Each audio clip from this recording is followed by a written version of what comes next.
Alors, bonsoir à toutes, bonsoir à tous. On va reprendre donc l'histoire de Shaoul et la nécromancienne. On avait bien étudié l'histoire dans un premier cours, donc juste lecture, traduction, explication un petit peu. Ensuite, je vous ai présenté différentes opinions la semaine dernière, en particulier à travers le commentaire du Radak, Rabbi David Kimchi, qui reprend les opinions qui le précèdent, en particulier celle des Géonim.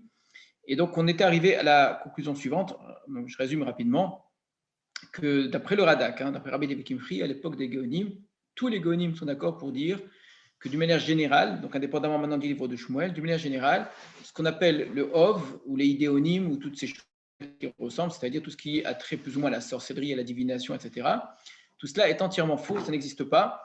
Ce sont des choses qui ne signifient rien, et que les gens qui prétendent faire des choses pareilles, en vérité, sont des charlatans, en tout cas, font croire des choses qui sont fausses. Ce qui va opposer les Géonim, donc Rav Sadia Gaon, donc essentiellement aux autres Géonim, c'est à savoir qu'est-ce qui s'est passé ici justement dans l'histoire de Shmuel, parce que le texte est assez clair, assez explicite pour bien montrer que Shaoul va demander, Shaoul clairement va voir la nécromancienne, demande à faire revenir Shmuel, et on assiste clairement à une séance de nécromancie qui se réalise clairement devant nous. Donc, c'est très difficile d'imaginer que tout cela soit faux. Et donc, Rabbi Shmuel Ibn Hofni, lui, va malgré tout maintenir l'idée que c'est faux et que tout cela, c'est une énorme mascarade, c'est du semblant, c'est une femme qui joue, etc., et que tout cela est faux. Il sait bien que ce qu'il dit s'oppose, il le dit clairement, s'oppose à l'ensemble des Midrashim, des Gemarot, d'une grande partie des auteurs avant lui. Ça ne le dérange pas du tout.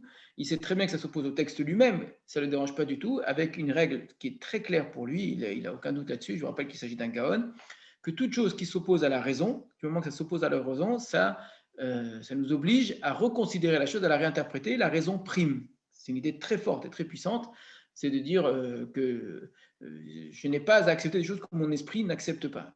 Alors évidemment, vous avez 1000 questions dans la tête et 1000 oppositions, certainement, et c'est une opinion assez radicale, contre qui s'oppose la plus grande partie des auteurs. Rav Sadia Gaon, qui lui aussi considère que c'est faux en général, considère malgré tout ici, parce que le texte semble bien nous montrer, que exceptionnellement Hachem aurait permis à cette femme-là de faire venir Shmuel, et elle-même d'ailleurs a été surprise, elle ne s'y attendait pas. Contre cela, le Radak, donc lui qui est un Rishon, qui ne pas période d'Égonim, trouve ça un petit peu absurde que Hachem utilise une manière aussi négative pour parler à Shmuel, et puis si vraiment il ne voulait pas à Shaoul, excusez-moi, et si vraiment il ne voulait pas donner à Shaoul les informations qu'il voulait lui donner au départ, pourquoi les aurait-il données maintenant avec Shmuel? Ça paraît très étrange et surtout insupportable que Hachem utilise un procédé aussi négatif, aussi mauvais pour parler à Shmuel. Et donc, et le texte en plus ne dit pas non plus, ça paraît pas non plus clairement dans le texte que ce soit Hachem qui fait une chose pareille. Donc le Radak refuse cela. Le Radak appartient de manière générale à une école qui est bien plus importante, qui accorde du crédit complètement à ces histoires-là. Ici comme ailleurs, si la Torah nous les a interdites, ces choses-là, c'est parce qu'elles existent. C'est son opinion, c'est l'opinion du Ramban, c'est l'opinion d'un très grand nombre d'auteurs. Comme quoi ces choses-là sont interdites et chacun y va de son explication. Alors il y a des explications très différentes les unes des autres. Il y a un koach hatum'a, il y a une force de l'impureté, il y a toutes sortes de choses que Akadosh Baruch Hu a permis d'exister dans ce monde-là et auxquelles nous juifs, nous n'avons pas le droit d'avoir accès. Voilà ici très clairement l'opposition. Alors encore une fois, si on se tient du point de vue de ceux qui considèrent que c'est possible ces choses-là et que la Torah nous les a interdites parce qu'elles sont possibles, alors il n'y a pas de question à se poser dans le texte. D'accord, le texte, tout simplement, nous présente ici une illustration. Il ne le fait nulle part ailleurs dans tout un art parce que ce n'était pas nécessaire et que le simple fait qu'en plusieurs endroits on l'interdise, en vérité, c'est une façon de dire que ça existe en vérité. Voilà l'opinion qui est générale. Je veux vraiment le dire, c'est l'opinion générale. On ne l'a pas lu, mais il y a un très grand nombre de Gemarot et de Midrashim qui vont clairement, sans aucun doute, dans ce sens-là. Je vous ai dit, c'est à l'époque des Géonim seulement qu'on a une remise en question logique, au nom de la raison rationnelle de cette façon de penser, qui la rejette complètement et qui donc se retrouve embêté et par les textes des Chachamim et par le texte lui-même du Tanakh. Alors, À partir de là, on a, je vous ai dit, d'un côté le Radak, d'un côté le Ramban, et de l'autre côté, eh bien, on va avoir les Géonim, mais après les Géonim, ça va se poursuivre. On a parlé rapidement du Ibn Ezra, je vous ai cité le Rambam également, et on va le retrouver un petit peu également dans une certaine mesure, peut-être chez le Ralbag, Gershonide et Rav Sadiagon. Alors, on va faire un rapide tour juste pour que ce soit marquant, non pas des opinions qui défendent l'idée que c'est vrai, parce qu'elles sont, encore une fois, c'est largement répandu, il y a très grand nombre de textes qui vont dans ce sens-là. C'est l'inverse, c'est-à-dire ceux qui défendent le fait que ce soit irrationnel, que le simple fait que ce soit irrationnel, que notre raison ne l'accepte pas, que nous ne le comprenne pas, ça suffit à ne pas l'admettre même dans le texte. C'est cette opinion-là que je vais essayer maintenant de montrer. Alors, le Radak a vécu, lui, après le Rambam, il a vécu autour du, si je ne me trompe pas, autour du XIVe siècle, mais je ne peux pas vous l'affirmer, que peut-être un peu plus, non, même un peu plus, 15e siècle, peut-être le Radak, je ne veux pas dire de bêtises. En tout cas, c'est après le Rambam, après les Géonim.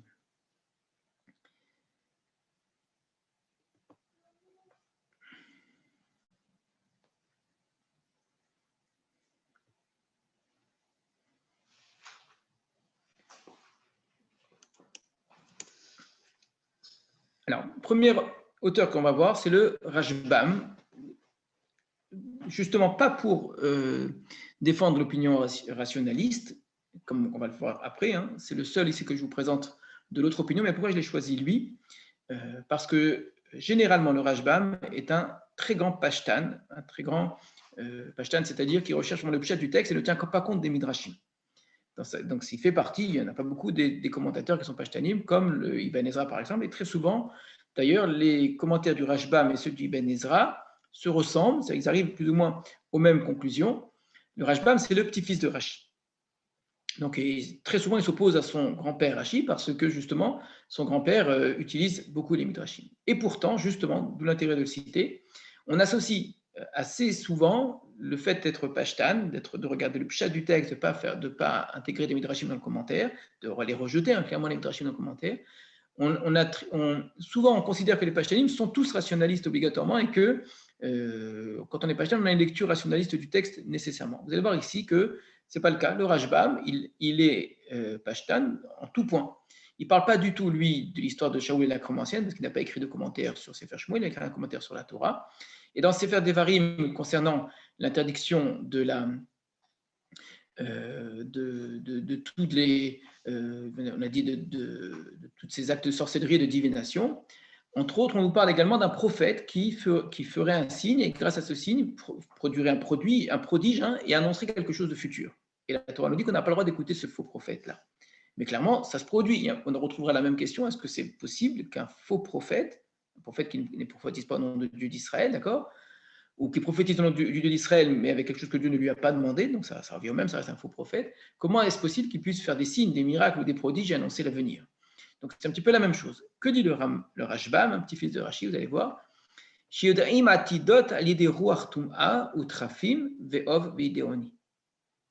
car ces faux prophètes connaissent l'avenir grâce à ce qu'on appelle Ruach Tum'a, un esprit d'impureté. Vous ne trouverez pas dans le Tanakh ce Ruach Tum'a, mais que vous trouverez abondamment dans les Midrashim, dans les Gemarot, etc. Alors souvent on associe les Ruach Tum'a avec les Shedim, les démons, toutes sortes de choses comme cela. Donc c'est toute une littérature très riche, d'accord, qui fait intervenir un esprit d'impureté, Ruach Tum'a, qui donnerait une certaine force, une certaine puissance, un pouvoir de connaissance de choses qui sont cachées et même de l'avenir, grâce aux téraphim, les ov, les idéonies, donc tous ces actes de sorcellerie. Donc comment ce faux prophète est-il capable de connaître l'avenir? Parce qu'il fait usage de ce Ruach Tum'a. D'ailleurs, c'est comme ça qu'on comprendra également la grandeur, entre guillemets, de la puissance de Bilam. Bilam, le prophète, et faisait lui aussi, il était Kosem. Kosem, c'est-à-dire c'est un magicien, au sens vraiment à la magie, et c'est ce qui lui donnait un certain pouvoir, le Rashbam. Et on considère que c'est vrai que véritablement il avait ce pouvoir-là, grâce à une sorte de force d'impureté. Un autre passage, qui menaçait Hachem, car Hachem vous met à l'épreuve. En quoi nous met-il à l'épreuve lorsque se produit ce prodige extraordinaire que fait le faux prophète? Nathan Koach Bakshafim Ladat Noldot. En quoi c'est une épreuve, nous dit le Rashbam? Parce qu'Hachem a donné, c'est Hachem qui donne cette force à la sorcellerie, de manière à connaître ce qui va arriver, l'avenir. Les Nassot, le but, c'est de nous mettre à l'épreuve, ou les Zakot Israël, et de purifier Israël, chez Yitra Bahem, pour lesquels il leur a donné l'avertissement, que en toi ne doit pas se trouver de vin, de ménachesh, de toutes sortes de gens qui devinent l'avenir, de sorciers, jusqu'au passouk, donc c'est tous les psukim qu'on avait vus qui interdisaient la sorcellerie, jusqu'au passouk qui se termine par Tamim Tiem Hashem Elokera, tu dois être intègre avec Hashem, que lui comprend, tu dois être voué à Hashem et pas à ces choses-là. Mais Imno Yaminu Leotot Neviye Avodazara, Zoïs Rutan. C'est-à-dire que quel est le mérite des enfants d'Israël? Donc en quoi c'est une épreuve? Une épreuve, c'est-à-dire que si on surmonte l'épreuve, il y a un mérite. Le mérite, c'est de ne pas accorder de foi à ces prophètes idolâtres, alors que précisément, ils ont un pouvoir.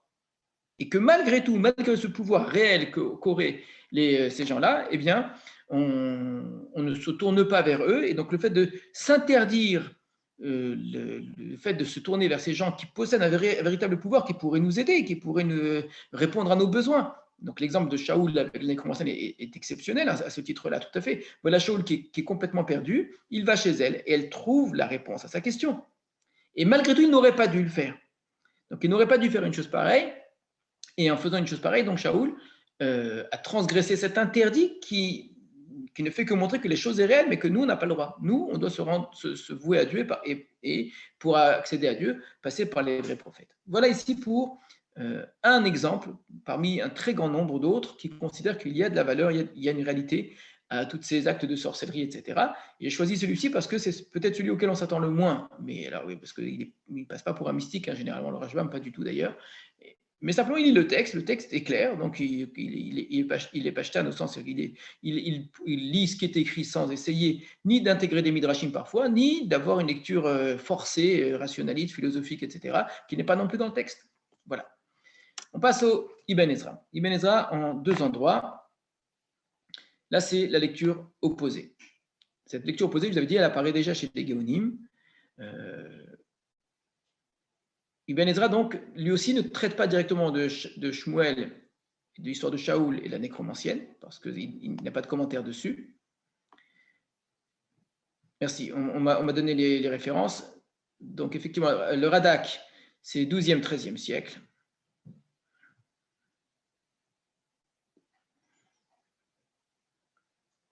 Voilà. Donc, Ibn Ezra sur Vaïkra, qui interdit donc tous ces actes de savoir. Les idéonim, ça vient de Mixerat Da'at, ça vient de la racine Da'at. Idéonim, ça vient de Yada, de savoir.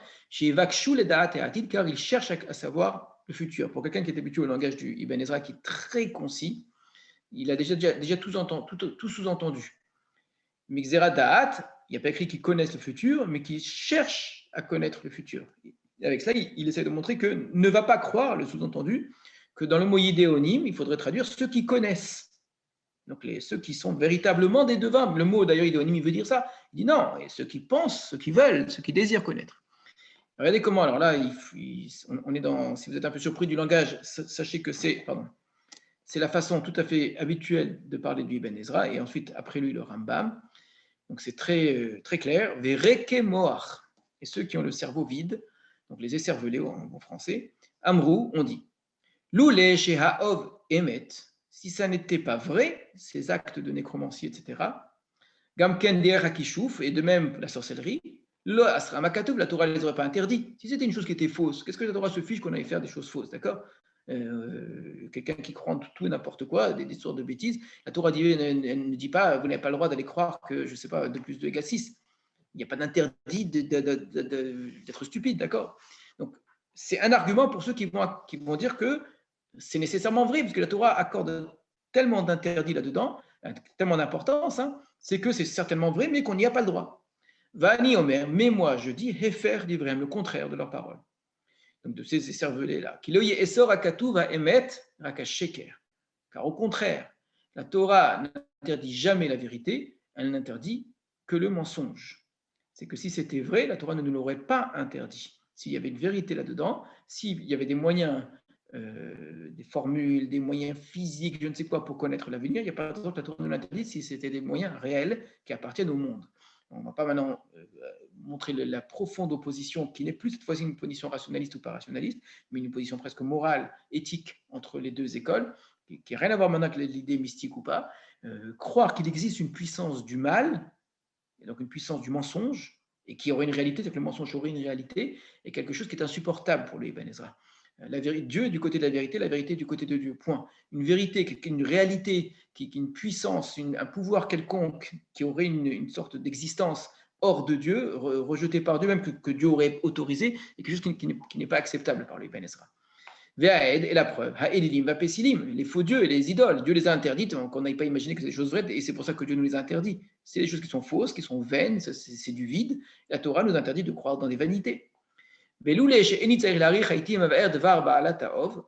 si ça n'était pas parce que je ne veux pas m'allonger, il fait exprès d'avoir un commentaire très court, j'aurais même expliqué, donc là on est dans le livre de Veikra, l'histoire de la Baalat Ov, Bereayot, Gemurot, par des preuves absolues. On aurait bien voulu les avoir, on ne les a pas, et c'est bien dommage. Et Ben Ezra n'a pas donné ces preuves, mais il nous dit que lui, il y a des preuves absolues que l'histoire de la Baalat Ov, qui est la meilleure preuve en faveur de ceux qui pensent que tout cela est vrai, et bien malgré tout, lui, il pense que c'est totalement faux, il a des preuves, mais qu'il ne nous donne pas.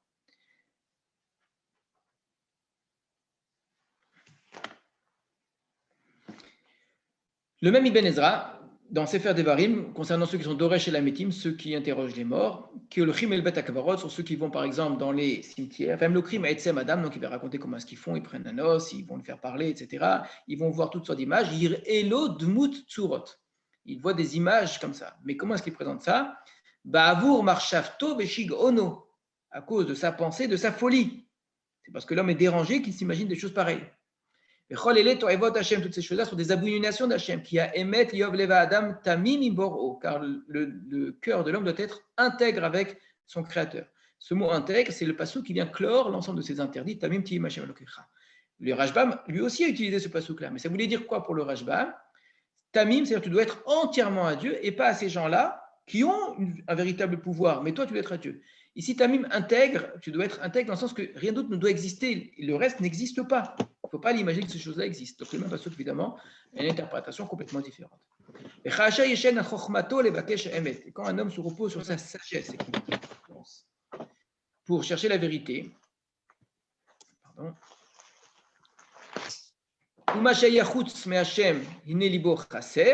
et donc, s'il y a quelque chose en lui qui est extérieur à Hachem, donc il imagine une chose qui existerait indépendamment de Dieu, son cœur serait en partie manquant, vide. Ça veut dire qu'il y a une place en lui, dans son cœur, dans sa pensée, où il n'y a pas Dieu, où il y a la croyance en cette sorcellerie, cette astrologie, etc., etc. Et tout ça, c'est faux. Et donc, tu n'es pas tamim, tu n'es pas entièrement à Dieu, tu n'imagines pas qu'il n'y a que Dieu, il y a uniquement Dieu. Donc, et celui qui veut maintenant être Doresh, qui veut interroger, qui veut connaître l'avenir, c'est à Kadosh Baruch Hu qui doit demander et à personne d'autre.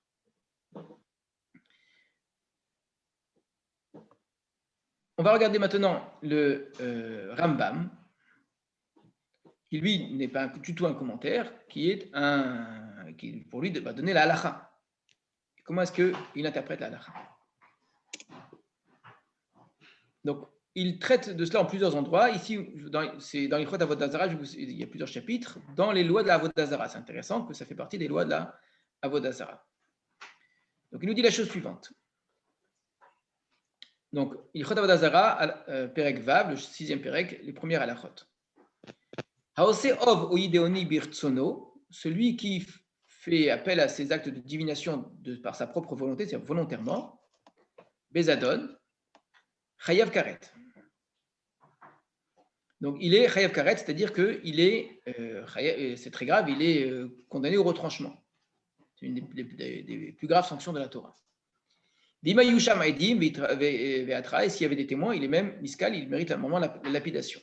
Hayashogeg, s'il ne le savait pas, il était ignorant, il ne savait pas que ces choses-là étaient interdites, etc., il amène Korban Khatat, c'est un sacrifice d'expiation. Alors, comment ça fonctionne? Il va nous expliquer un petit peu. Le Radak nous l'avait cité, qui va prendre des branches de Hadas, c'est tout doucement, toutes ces choses-là, etc., etc. Quelque chose qui est ilou, que presque on n'entend pas. D'accord? Il insiste beaucoup le Rambam sur l'idée de quelque chose que l'on n'entend pas. Donc, le idéoni, la même chose, avec un os. Et il ajoute toutes ces choses-là font partie de l'idolâtrie. C'est très intéressant comme idée. C'est pas de la magie. La magie n'est pas indépendante de l'idolâtrie pour le Rambam. Parce que c'est l'idée chez le Rambam d'une foi, une croyance dans quelque chose qui est autre que Dieu. Et donc, il y a un interdit à ce sujet. Donc, tout le monde est d'accord qu'il y a un interdit. La question ne se pose évidemment pas là-dessus sur l'interdit. La question, c'est est-ce que, malgré tout, c'est vrai. Un peu plus loin, de chapitre 11, nous dit le Rambam. Udvarim elu kulan divrei sheker vechaza hen. Et toutes ces choses-là, ce sont des paroles de mensonge et de tromperie.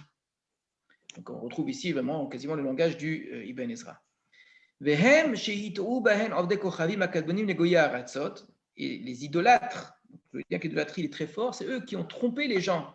Donc, les premiers idolâtres ont trompé les nations avec ces faux actes de magie, etc., pour qu'ils les suivent. C'est ça qui a servi à l'idolâtrie, en fait. C'est que les gens ont cru dans toutes sortes de signes et de prodiges et de divinations, de magie que leur faisaient croire tous ces gens-là. Et suite à cela, donc, ils suivaient ces hommes et ils sont devenus idolâtres. Donc, l'idolâtrie s'est appuyée sur un énorme mensonge, en fait, sur une énorme tromperie. Et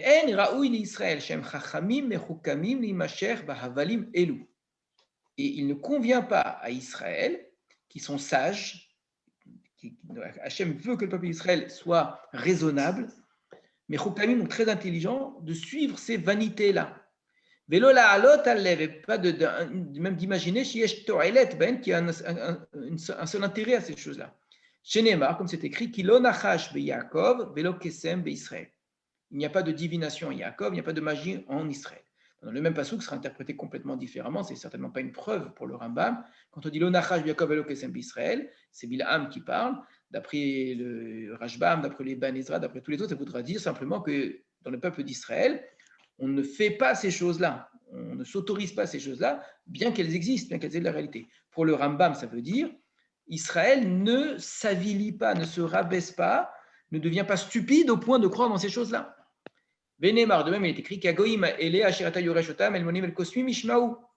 Les Goïm, etc., eux, vont suivre les Méonénim et les Kosmines. Et toi, pas. Alors là, par contre, c'est intéressant comme pasouk, il est rarement cité, et à mon sens, c'est un des psukim qui peut-être effectivement va dans le sens du Rambam, parce qu'on est en train de parler ici de la différence entre les peuples, et la différence qu'il y a entre le peuple d'Israël et les nations qui se trouvaient avant dans la terre d'Israël. Quel intérêt il y a à dire, alors qu'il ne s'agit pas ici de l'interdiction faite à Israël de faire de la magie, quel intérêt d'exprimer dans la comparaison, regardez comment eux se comportent, eux ils utilisent ces moyens-là, alors que vous non. Si ces moyens-là sont des choses qui sont vraies, qui sont réelles, que Dieu leur a donné, et avec lesquelles ils sont capables de faire des choses et qui ne sont même pas interdites pour eux. Alors pourquoi les présenter comme par opposition au peuple d'Israël? Là, l'explication du Rambam, pour le coup, rentre assez bien dans le texte. C'est une façon de dire, regardez la différence entre vous et eux, et en quoi vous êtes meilleurs qu'eux. Eux, ils s'adressent à des choses qui sont ridicules, qui sont absurdes, il y a une sorte de moquerie.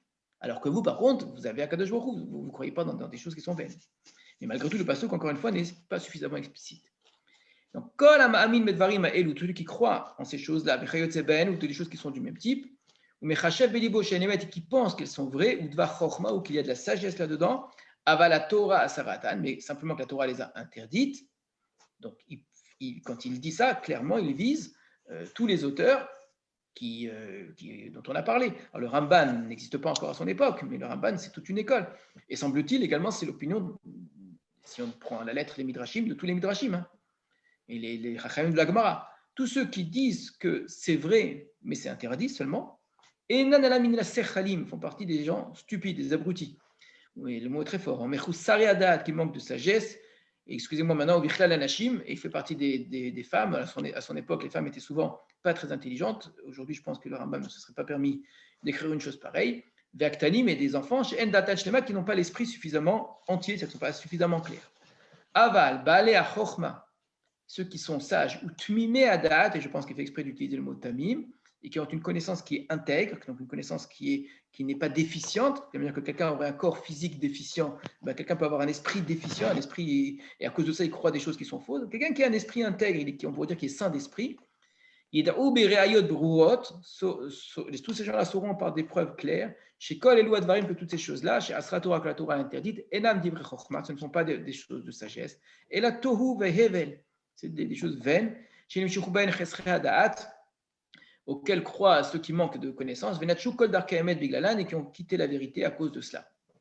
Et c'est la raison pour laquelle la Torah a dit que quand elle a rendu interdit toutes ces choses vaines, Tamim tiyem em Hashem elokecha, tu dois être intègre avec Hashem ton Dieu. Ce n'est pas l'explication du Ramban ou du Rashbam, évidemment, pour qui ça voulait dire tu dois être entièrement à Dieu et pas aux autres forces. Ce n'est même pas l'explication du Ibn Ezra. Tamim tiyem Hashem, tu dois être entièrement à Dieu parce qu'il n'existe rien d'autre. Tamim, c'est-à-dire que tu dois être saint d'esprit. Il faut que ton corps il soit tamim. Et c'est exactement en vérité le sens du mot tamim. Quand on dit qu'un animal, il faut qu'il soit tamim. Pour un korban, il ne faut pas qu'il ait une partie du corps qui soit abîmée. Il faut être intègre, c'est-à-dire un esprit qui ne soit pas déficient, qui n'ait pas de défaut. C'est quoi un esprit qui a des défauts? C'est un esprit qui n'est pas capable de réfléchir normalement, auquel vous allez expliquer une chose plusieurs fois, d'après des preuves logiques, et qui continue à croire des choses totalement fausses, et qui est persuadé que c'est vrai, il a un problème dans son esprit. Et bien cet homme-là, il est intègre, il est déficient, il a un défaut mental, comme d'autres auraient un défaut physique. Donc il n'est pas tamim. Voilà pour le Rambam.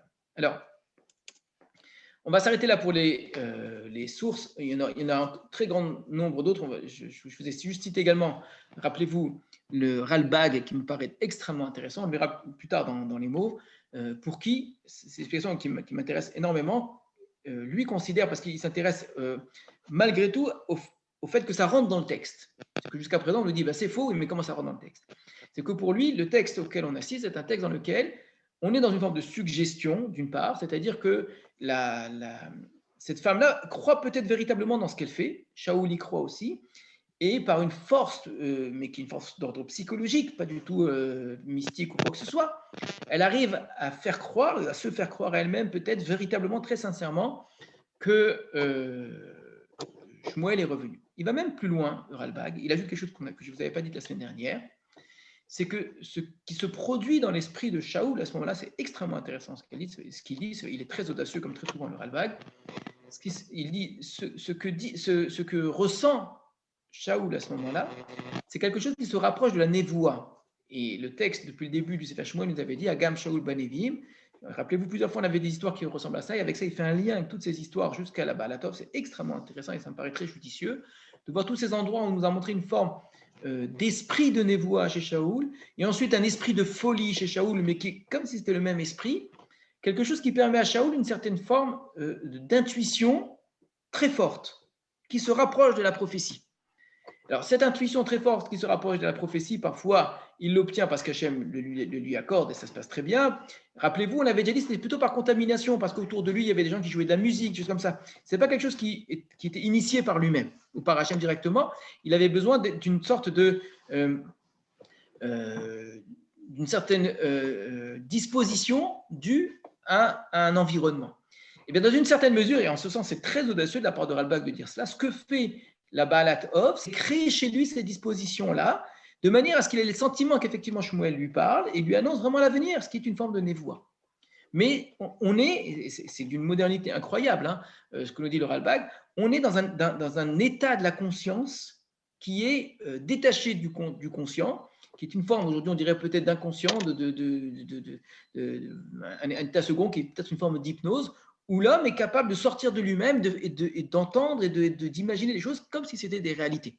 C'est extrêmement intéressant ce que dit le Ralbag. Voilà jusqu'ici un petit peu ce qu'on avait déjà vu la semaine dernière. Excusez-moi d'avoir été long, mais je voulais que ce soit bien posé.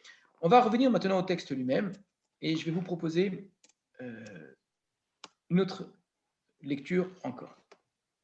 Alors j'imagine que si vous avez un téléphone, c'est tout petit ce que vous avez devant vous ne devez pas voir grand-chose, et même avec un écran d'ordinateur, ce n'est pas assez grand. Mais malgré tout, je voulais vous présenter le texte sous cette forme-là. Alors, dans le Tanakh, le texte n'est pas présenté sous cette forme. Regardez, vous avez un petit samer ici, un petit samer là. C'est-à-dire que vous avez un blanc dans le texte et pas un passage à la ligne, à cet endroit-là, et à cet endroit-là aussi. Donc vous avez un passouk comme ça qui est mis en exergue d'une certaine façon. C'est le premier passouk où Shmuel parle. Et vous avez d'ailleurs fait remarquer que Shmuel parle une première fois, et il parle une deuxième fois sans que Shaul réponde. C'est un motif auquel je vous ai demandé de faire très, très souvent attention dans le Tanakh, ce qu'on appelle le Vayomer, Vayomer. où la même personne parle deux fois. D'accord ? Aujourd'hui, on va pas du tout développer cet aspect, mais je voulais vous faire remarquer que, comme par hasard, ces blancs sont au sujet de ce Vayomer, Vayomer. Généralement, Vayomer, Vayomer, ça implique que on a une première personne qui parle, qui attend une réponse de son interlocuteur. Or, l'interlocuteur ne répond pas, et donc la personne reprend la parole. C'est ça, Vayomer, Vayomer. Sauf qu'ici, en plus, vous avez ce blanc. Vous avez un blanc auparavant, et vous avez un blanc après. Le blanc d'après est plus important, c'est une fin de paracha, on va vraiment à la ligne. Je vous avais déjà fait remarquer que les deux premiers psukim n'appartiennent pas du tout à notre texte, bien que le chapitre commence deux versets plus haut, c'est une erreur de celui qui a découpé le texte en chapitres, c'est la fin de l'histoire, la fin du petit récit de David chez les Pélishtim. Donc ça commence par Shmuel met veispédulo kol Israël, et ça se termine donc par Shaoul qui mange de ce que lui donne à manger la nécromancienne. J'espère que vous avez bien toute l'histoire en tête, parce que vous allez voir qu'il y a beaucoup d'éléments ici qu'il va falloir mettre en relation. Et donc, ce texte-là, avec ce petit passouk-là qui est en exergue là, c'est l'ensemble de notre histoire. Je ne l'ai pas découpé exactement selon la manière dont il apparaît dans le parce que je me suis permis de mettre un passage à la ligne. Pour quelle raison ? Tout simplement, là, on a une sorte de première partie qui est Shaoul, qui est catastrophé de ce qui va arriver, Hachem ne lui répond pas, etc., et qui va vers la nécromancienne, et qui est dans cette attente. Donc, on est une première partie qui est Shaoul qui demande, on pourrait tout résumer, qui demande à Dieu, qui demande au Urim, qui demande à la nécromancienne, et qui d'abord elle ne veut pas lui répondre elle aussi parce qu'elle a peur, et ensuite elle le fait, mais on ne sait pas encore comment ça va se passer, et lui-même d'ailleurs doute, puisqu'il lui dit au verset 14, Mata Oro, à quoi ressemble-t-il ? Il dit c'est un homme Zaken, etc., etc.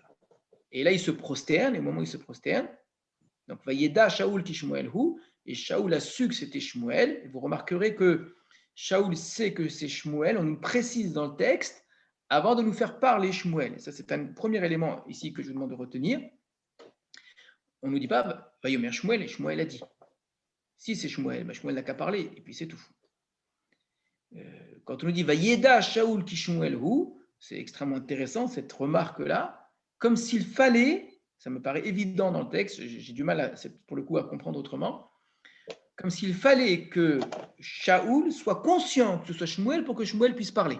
Je ne sais pas si je me suis fait bien comprendre, mais on aurait très bien pu imaginer que elle se mette à crier. Il lui dit, mais qu'est-ce que tu as vu ? Elle lui dit, j'ai vu Elohim Raiti Oli Mina Haaretz, d'une divinité montée de la terre, une puissance montée de la terre. Et là, Yomer Shmuel el Shaoul. Au lieu de cela, elle dit qu'elle voit quelque chose et il ne se passe rien, il ne parle pas. Alors il dit, mais à quoi il ressemble ? Elle dit, j'ai vu un homme âgé, etc., qui porte un manteau. C'est assez large comme explication. Vous pouvez mettre beaucoup de monde sous cette description-là. Et Shaoul a su que c'était Shmuel et il s'est prosterné. D'accord ? Qu'est-ce que ça nous apporte ? Il a su. Et là, tout d'un coup, Shmuel se met à parler. D'accord ? Il se met à parler deux fois, sans réponse de Shaoul au milieu. Première réponse de Shmuel, pourquoi est-ce que tu m'as irgastani ? Pourquoi est-ce que tu m'as irrité, tu m'as énervé en me faisant monter ? Et Shmuel va lui dire, je suis dans une situation très difficile. Et là, Shmuel qui lui dit, et pourquoi est-ce que tu me demandes ? Hachem s'est détourné de toi.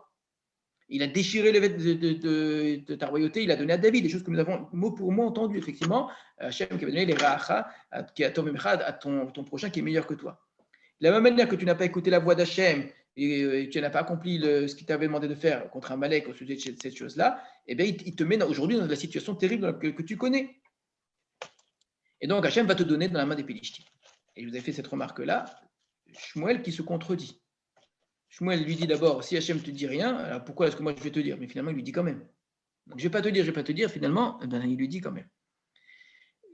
Voilà ici des points importants. Alors, il y a d'autres éléments importants dans ce texte-là. Alors, regardez bien le texte. Il commence au verset 3 et il se termine au verset 24. Ce qui veut dire que nous avons 22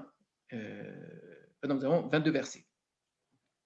Ces 22 versets, donc du verset 3 au verset 14, vous avez 11 versets, et donc du verset 16 au verset, moi j'ai dit 24 jusqu'au verset 25, j'ai oublié un verset, et du verset 15 au verset 25, donc vous avez ici 12 versets.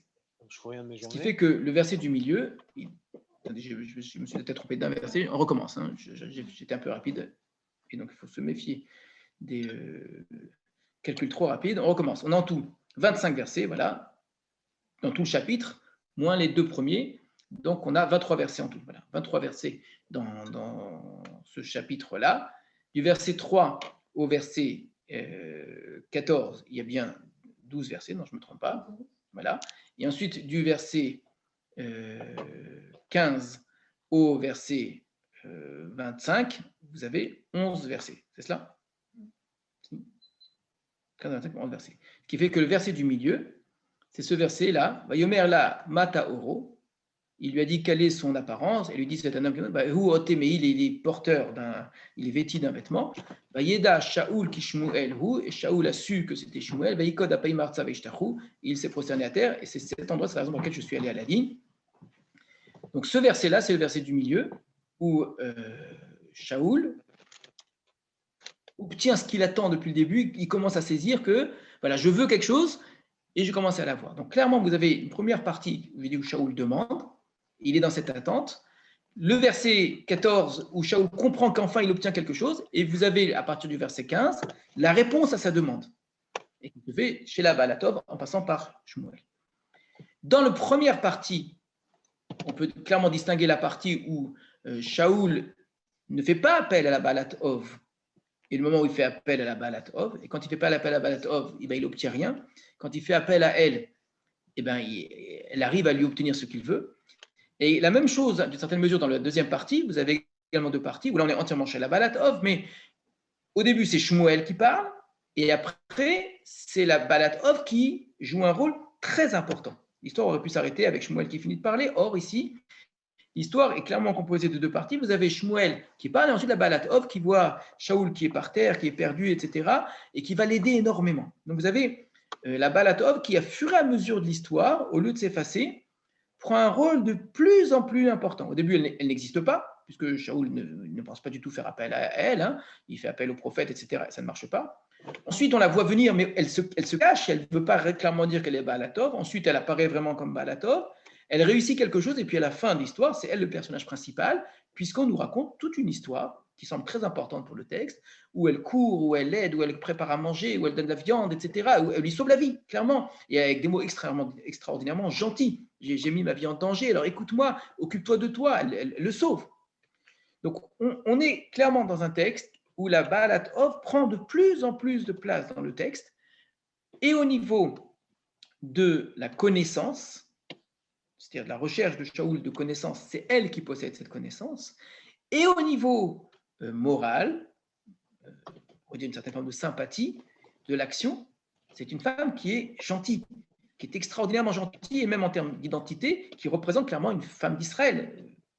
Voilà pour la Balatov. Alors si vous avez bien compris cela, vous verrez que ces deux parties du texte, chacune composée de deux parties, nous mettent à chaque fois une opposition entre la Balatov et autre chose. Dans tous les commentateurs que je vous avais cités auparavant, la question qui se posait, c'était est-ce que c'est vrai, est-ce que ce n'était pas vrai?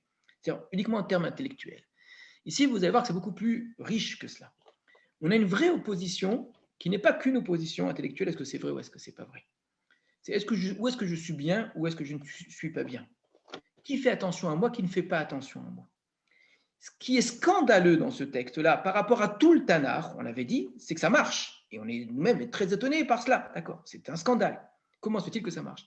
Mais ce qui est scandaleux dans ce texte-là et que le texte fait, et qui est tout aussi scandaleux que ça marche, c'est de faire en sorte que cette femme sauve Shaoul, réponde à ses problèmes, soit à ses côtés, alors qu'il n'obtient pas cela de l'extérieur. On a une opposition entre un Shaoul abandonné par Dieu, Shaoul pris en main par cette femme-là. Shaoul avec des remontrances très dures de la part de Shmuel et Shaoul presque materné par cette femme-là. Donc le texte ici est écrit de manière extraordinaire. Hein. Comment est-ce qu'il nous met en place une femme qui s'oppose en tout point, remplace très avantageusement et Dieu, et les prophètes, et les Urim et Tumim, et les Kohanim, et tout ce que vous voulez. D'accord? Et ça, c'était incroyable. de voir ça. Je vous avais cité une auteure qui disait d'où ce texte est tout simplement honnête et sincère et veut nous dire là où il y a du bien, il y a du bien. Ça me paraît totalement faux comme explication. C'est vraiment passé à côté de l'essentiel du texte. On a effectivement une mise en avant très forte de l'amour de cette femme, de sa gentillesse, etc. Je vais m'attarder sur un point précisément, qui est l'opposition Shmuel et cette femme. Clairement, dans la deuxième partie, les deux personnages sont complètement opposés. Elle ne voit pas Shmuel, enfin, elle le voit, pardon, elle ne l'entend pas. Donc, elle est comme détachée de lui, comme si elle n'avait rien à voir avec lui. C'est Shaoul qui a voulu la faire venir. C'est Shaoul qui discute avec lui. Et quand Shmuel parle, il est l'exact contraire de cette femme-là. C'est un Shmuel qui parle de manière très dure. Pourquoi tu m'as dérangé, etc., etc. Alors qu'elle, qu'est-ce qu'elle dit par rapport à ça? J'ai mis ma vie en danger pour t'aider. Shmuel qui est embêté parce qu'on le fait revenir, d'accord? Elle était prête à mourir pour lui. Shmuel n'est pas prêt à revivre pour lui. Regardez ici l'opposition comme un incroyable. Il refuse de lui parler. Et puis finalement, ce qu'il annonce, c'est sa mort. Alors qu'elle, elle le fait vivre. Donc on a une réelle, vraiment en contraste total, le personnage de Shmuel d'une part, le personnage de la Balatov d'autre part. Shmuel est le contraire de la Balatov est le contraire de Shmuel. Lui, c'est le prophète de Dieu. Elle, c'est la Balatov. Ce qui ressort de ce texte-là, c'est que lorsqu'on est prophète d'Hachem, on est quelqu'un d'insupportable, quelqu'un d'insensible, quelqu'un qui n'est là que pour faire des reproches, d'accord, et qui finit par renverser Shaoul, le faire tomber à terre comme s'il allait mourir. Alors que quand on est une Balatov, on l'aide à se relever, on lui donne à manger, on l'aide à repartir.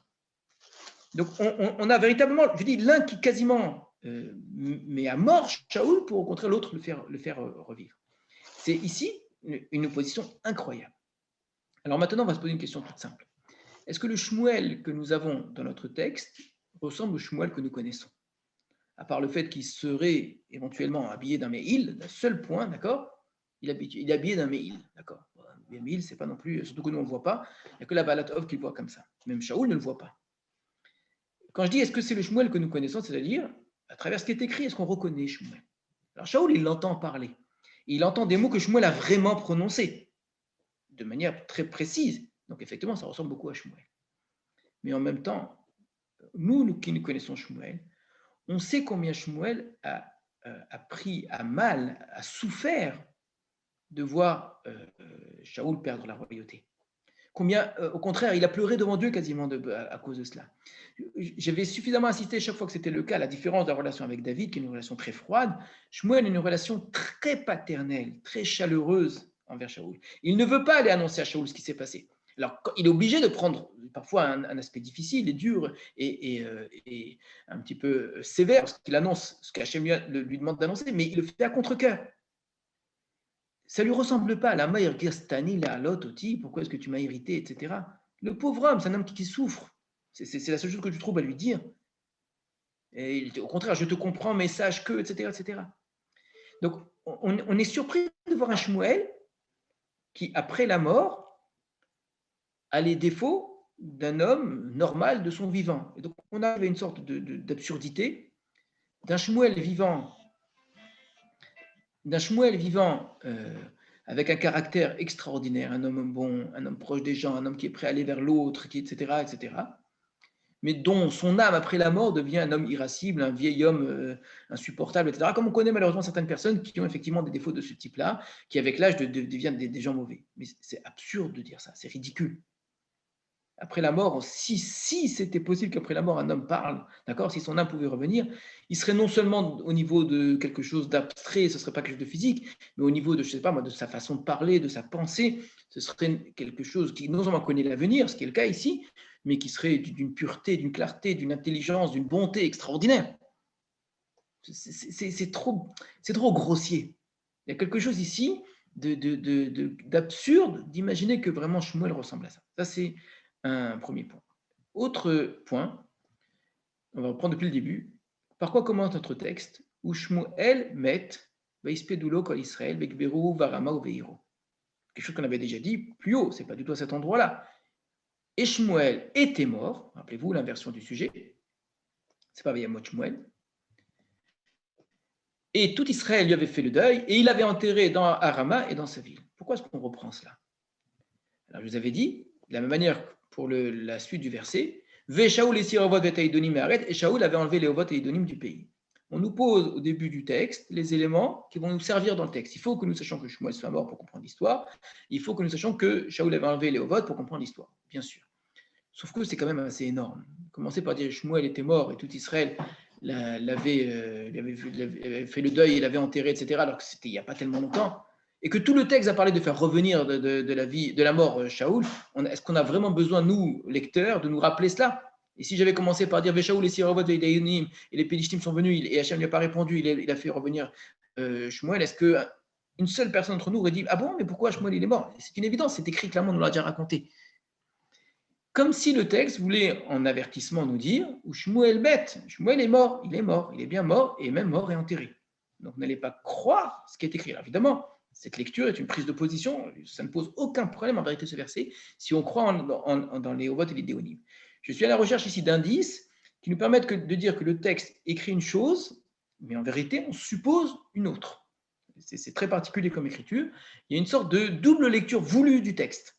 Le texte se veut écrit explicitement comme si la Balatov, ce qu'elle faisait, c'est vrai. Mais le texte veut également, et c'est ce que j'essaie de vous montrer, faire une sorte de clin d'œil à celui qui lirait entre les lignes du texte, montrer que tout cela est totalement faux, et non seulement que c'est faux, c'est même beaucoup plus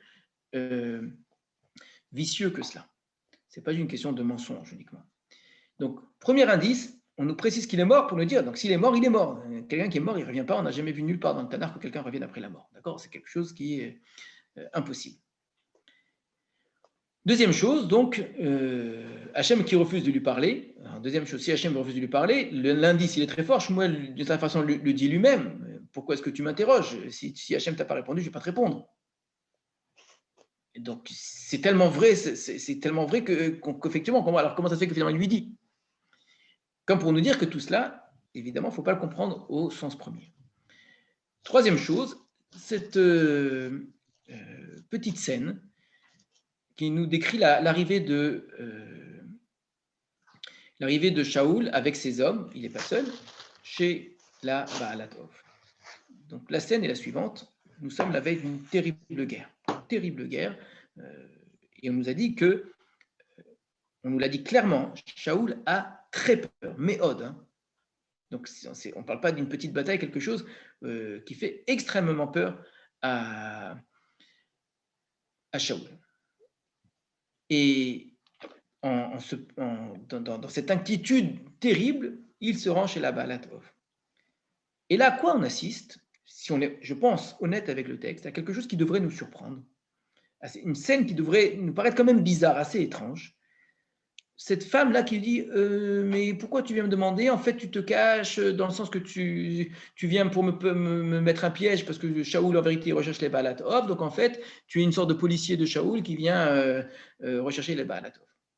Alors, soyons sérieux. Est-ce que véritablement, la veille de la guerre, la seule chose qu'a à faire le roi d'Israël, c'est d'aller poursuivre les Baalatov, quoi. C'est tout ce qu'il a à faire. Alors, pourquoi pas? On pourrait dire il cherche des mérites auprès de Dieu et voulant un peu plus de mérites et valer. C'est quand même assez étrange. D'accord? Donc, que la veille de la guerre, véritablement, elle soit honnête et qu'elle pense vraiment, qu'elle soit à ce point naïve, cette femme, de se dire c'est la police de Shaoul. Pardon. Ça paraît extrêmement étrange.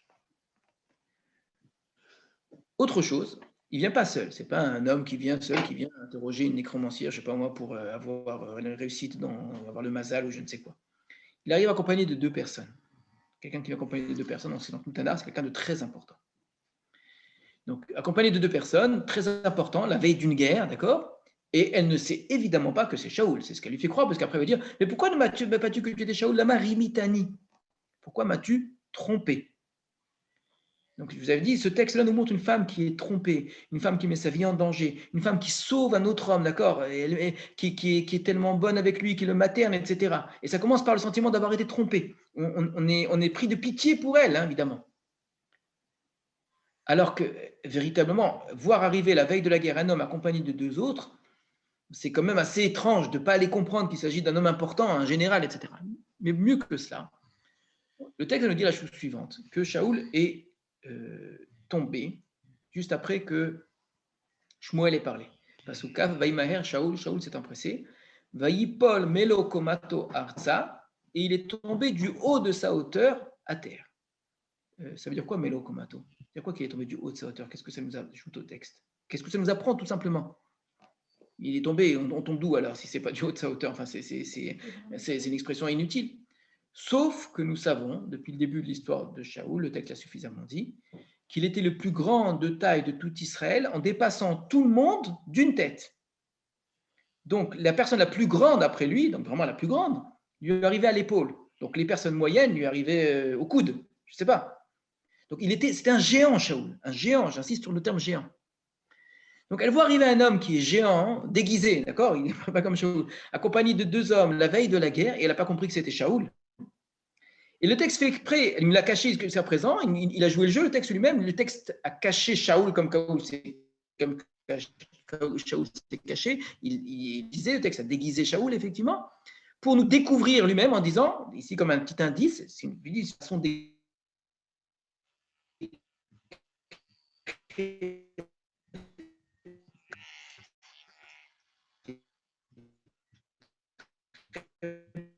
particulière. Et donc, ce Melo Komato, qui renvoie tout début de l'histoire de Shaoul, c'est cet homme. Alors, on pourrait dire, c'est uniquement symbolique. C'est juste pour renvoyer au début, pour nous montrer la déchéance de cet homme qui était un grand homme qui aujourd'hui finit par terre. Je l'entends très bien, ça s'entend très très bien. Et c'est certainement vrai. L'idée d'une déchéance de cet homme-là, à laquelle on assiste durant toute l'histoire de Shaoul, est vraie. Et il y a quelque chose de méprisable de le voir tomber à terre ici chez une Balat Ov, certainement. Sauf que, en même temps, le fait qu'il soit aussi grand physiquement, accompagné de 2 personnes avec une guerre, il faut vraiment être le plus abruti des abrutis pour ne pas comprendre que ce soit Shaoul. Donc, au moins une chose qui me paraît certaine, c'est que cette femme, quand elle dit « tu m'as trompé », c'est elle qui le trompe. Au moins sur ce point-là. Même si on suppose que c'est une vraie Balatov, qu'elle sait vraiment faire revenir les morts, etc., elle simule la pauvre victime 2 fois. Je suis victime parce qu'on veut ma mort, d'accord, et que tu me mets en danger en venant me chercher, et finalement j'accepte, et je suis victime parce que tu m'as menti. Et heureusement que par mon intelligence et par mes pouvoirs, j'ai su qu'en fait tu étais Shaoul, parce que j'ai fait revenir Shmuel. Donc je m'en sors grâce à moi, grâce à ma force, grâce à ma puissance, et pas au Dieu d'Israël. Donc une fois de plus, vous voyez que on a une opposition absolue d'une femme qui veut montrer que c'est uniquement à l'intérieur d'elle que se trouve la vérité, que se trouve la connaissance, et ensuite on verra que se trouve même le bien, et encore plus fort que ça, l'identité même d'Israël dans sa façon d'être, qui est une façon abrahamique de se comporter, une hospitalité en tout point comparable, et vraiment qui reprend entièrement l'histoire d'Abraham et de Lot. Donc, ce qui me paraît certain, c'est qu'au moins sur ce point-là, elle l'a trompé. En lui disant « Pourquoi me trompes-tu » c'est l'inverse. Et ça renvoie à plein on pourrait dire, d'autres petites histoires où ce n'est pas celui qui trompe qui nécessairement est le trompeur. On pense à Yaakov et Esav, etc. Qui trompe qui dans toutes ces histoires-là? Il y a l'histoire de Lavan et de Yaakov. L'histoire de Lavan et Yaakov ressemble beaucoup à celle-ci, puisqu'il y a quelque chose de l'ordre de la sorcellerie avec les amulettes à la fin chez Lavan. Lavan est un personnage, Ramaï, le terme Rimitani, Arami, qui illustre très bien ce genre de personnage. Prenez également le personnage de Bilham, qui vient aussi du même endroit. Il y a quelque chose de l'ordre où je passe pour être un devin, quelqu'un qui connaît plein de choses, quelqu'un de très gentil. Lavan est très gentil, il l'accueille, il embrasse Yaakov, et après on découvre ce que ça coûte. Alors, le texte là-bas de Yaakov est extrêmement intéressant parce que, vous voyez bien, quelqu'un qui lit le texte rapidement n'a aucune raison de penser que Lavan est quelqu'un de pas gentil. De la même manière que lorsque Lavan, tout jeune, avait vu le serviteur d'Abraham arriver, court, on va le recevoir à la maison, etc. Il faut être très sensible au texte pour comprendre qu'il y a ici une ramaout. Pourquoi j'insiste là-dessus? Parce que il faut savoir qu'est-ce que le texte dit, comment est-ce qu'il le dit, je vous le dis très, très, très, très, très souvent. Donc, il faut, le pshat, ce n'est pas nécessairement quelque chose qui apparaît de manière explicite dans le texte. Il se peut très bien que le texte joue avec le lecteur en donnant malgré tout des indices au lecteur, des indices pshat, pour réussir à comprendre la profondeur du texte. Celui qui a compris que Lavan était quelqu'un de vraiment très gentil, très accueillant et qui aime rendre service, etc., comme sa sœur Rivka, et ben, pour lui, il n'a qu'à lire l'histoire jusqu'au début, il verra qui est-ce qui trompe qui. Lavan clairement dit que Yaakov le trompe, alors que nous savons très bien que c'est l'inverse qui s'est produit de très, très, très nombreux. Et que c'est toujours Lavan qui passe pour une pauvre victime. Donc les ressemblances ici sont très fortes, et que le fait qu'on commence une histoire, ne serait-ce pas une petite tromperie de rien du tout, en faisant croire à Shaoul qu'en fait, il a trompé cette femme, alors que nous, on sait très bien que ce n'est pas vrai, ça rend suspect toute la suite de l'histoire. Donc, Shmuel est mort, d'accord. Shaoul est grand. On ne peut pas, c'est pas possible qu'elle n'ait pas compris que ce soit lui.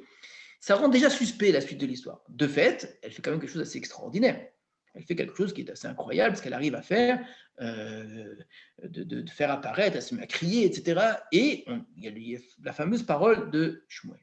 Et là, pour le coup, je me range complètement à l'enseignement du Ralbag. Je vais juste ajouter un tout petit point à cet enseignement-là, dans le sens qu'il ne s'agit pas d'une tromperie grossière, comme l'avait dit Rabbi Shmuel ibn Chofni, quelqu'un qui serait sous la table et qui fait croire, etc. On n'est pas du tout dans cet ordre-là, on est quelque chose qui est beaucoup plus psychologique, beaucoup plus profond. Cette femme est un véritable génie, un génie en tout point. Elle joue une scène. Il n'est pas tombé sur la plus nulle des Balatov, bien au contraire. D'ailleurs, si c'est une des dernières, des rares qui ne sont pas mortes, c'est que probablement on a affaire ici au top du top, donc à une femme qui est exceptionnelle dans l'art de la divination, en vérité, de la tromperie et de la manipulation. Donc, elle réussit à faire naître dans l'esprit de Shaoul ce que Shaoul entend, mais ne voit évidemment pas, et ça, c'est elle qui invente ce qu'elle voit, d'accord. Donc, ça résout tous les problèmes. Comment est-ce que Shmuel peut dire des choses exactement qu'il avait vraiment prononcées? Parce que c'est Shaoul, en vérité, qui projette sur un personnage imaginaire, Shmuel, que lui imagine pour devant lui, ce que Shmuel aurait dit dans une situation pareille. En psychanalyse, quand on étudie les rêves, etc., c'est tout à fait comparable. Shmuel, ici, prend, en vérité, symboliquement, l'ensemble de l'image du début du texte précédent où Hachem a refusé de parler à Shaoul. D'ailleurs, Shmuel commence comme ça: pourquoi est-ce que tu m'appelles? Hachem ne t'a pas parlé. Donc, Shaoul se sent abandonné par Dieu, rejeté par Dieu, et le personnage de Shmuel va permettre d'illustrer ça par une image, comme quelqu'un qui rêve, tout simplement. Imaginez-vous que, on m'a proposé d'ailleurs la semaine dernière l'idée d'un rêve que Shaoul est en train de rêver. Je ne pense pas du tout que Shaoul soit en train de rêver, cette histoire n'est pas un rêve, mais ça utilise exactement le même procédé que le rêve. C'est comme, ce serait tout à fait comparable, imaginez-vous que Shaoul se soit endormi pendant la nuit et se met à rêver à Shmuel. Et en rêvant à Shmuel, il pense que Shmuel lui aurait dit une chose pareille. Pourquoi? Parce qu'il va projeter sur Shmuel ce qu'il, en vérité, suppose au sujet de Dieu. D'un Dieu qui l'abandonne, d'un Dieu qui le rejette, etc. Et il le sait pourquoi? Parce que il n'a pas fait ce qu'Hachem lui avait demandé. Mais un Dieu qui est dur, un Dieu qui est sévère, voilà comment est-ce qu'il ressent les choses.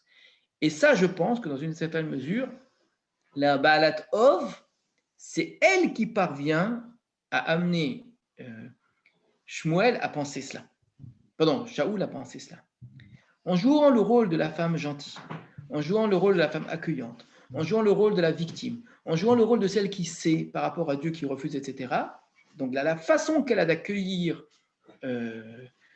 Shaoul, elle crée chez lui cette tension, cette opposition comme ça, entre un Dieu très sévère qu'il ne veut pas de lui, et le voilà accueilli par ceux que lui, dans le passé, avait repoussé.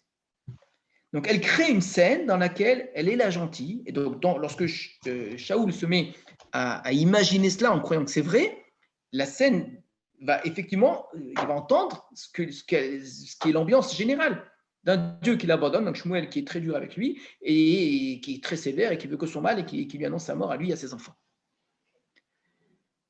Elle va aller jusqu'au bout de cela, parce qu'après, une fois qu'il tombe, elle va l'aider, etc. Et là, on arrive, je pense, à ce qui est le plus extraordinaire dans ce paradoxe-là, c'est que n'est pas bon celui que l'on croit dans cette affaire. Quelqu'un qui annonce à l'autre qu'il va mourir, c'est peut-être très méchant, etc., et il le met à terre, etc. Très bien. Bon, il est à terre maintenant, il ne peut rien faire. Donc, s'il est vraiment à terre, il ne peut pas aller à la guerre demain matin. Il ne va pas se lever. Il est complètement... si on s'est arrêté là dans l'histoire, d'accord, il est démonté, Shaoul. Il n'est pas capable de se battre. Si je le prends, je lui donne à manger, et je l'assois, et je lui redonne du courage, et ben je lui permets maintenant d'aller se battre. Pour faire quoi? Ben, pour mourir, lui et ses enfants, en fait. Donc, je lui donne l'énergie suffisante pour aller à la mort. Ce n'est pas juste que je lui donne à manger pour aller à la mort. L'ensemble de cette histoire est une façon d'envoyer Shaoul et ses enfants à la mort. Cette femme est une telle manipulatrice, elle est tellement forte en vérité. On appelle ça des prophéties autoréalisatrices. Ça veut dire quoi une prophétie autoréalisatrice? C'est très, très, très important à connaître ça dans le monde de la finance et de la spéculation. Vous savez, un exemple qui n'a rien à voir ni avec la prophétie, ni avec la sorcellerie, etc. C'est des choses très courantes, très importantes et qui ont des implications considérables, j'insiste, considérables dans le monde entier. Si on vous dit qu'une action va beaucoup baisser, que dans les semaines à venir, telle entreprise a eu un très mauvais chiffre d'affaires et que c'est catastrophique, un État tout entier va bientôt être en faillite, tous les investisseurs de par le monde, pensant que cet État va être en faillite, vont réagir comme s'il allait être en faillite et donc vont tout de suite essayer de partir, etc. Et donc l'État va vraiment être en faillite. Donc c'est une prophétie autoréalisatrice dans ce sens que ce que j'annonce va se produire parce que je crois que ça va se produire en fait. Mais que si je ne l'avais pas dit, ça ne se serait pas produit du tout. Donc si on va jusqu'au bout de ce que je suis en train de supposer, cette femme se venge de Shaoul, du Dieu d'Israël, des prophètes d'Israël, de la manière la plus délicieuse qui soit.